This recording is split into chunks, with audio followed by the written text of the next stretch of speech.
పాకం పట్టే పని లేకుండా, ఎక్కువ ఖర్చు కానీ, శ్రమ లేకుండా సింపుల్ అండ్ టేస్టీగా ఇలా చేసి పెడితే పిల్లలకి టేస్ట్తో పాటు మంచి హెల్తీగా ఉంటుంది లడ్డు. ట్రై చేయండి. సబ్స్క్రైబ్ చేసుకోండి. ముందుగా స్టవ్ ఆన్ చేసుకొని కడాయిలో 1 కప్పు అటుకులు వేసుకోవాలి. వీటికి గోల్డ్ కలర్ ఏం అవసరం లేదు, వేయించుకోవాలి. ఒకవేళ మీకు అర్థం కాకపోతే కొన్ని నోట్లు వేసుకుంటే అర్థమైపోతుంది. ఇవి తీసి పక్కన పెట్టేసుకొని కొన్ని జీడిపప్పు పలుకులు, బాదం పప్పు పలుకులు ఇలా వేయించుకోవాలి. వేయించుకున్న ఈ అటుకుల్ని మిక్సీ జార్లో నైస్గా గ్రైండ్ చేసుకోవాలి.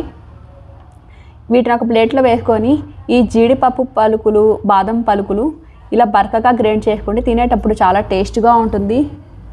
తురుముకున్న 1 కప్పు బెల్లము, తురుముకున్న 1 కప్పు పచ్చి కొబ్బరి, కొద్దిగా యాలకుల పౌడర్ వేసుకొని ఇదంతా బాగా కలుపుకుంటూ లడ్డులా చుట్టేసుకోవాలి.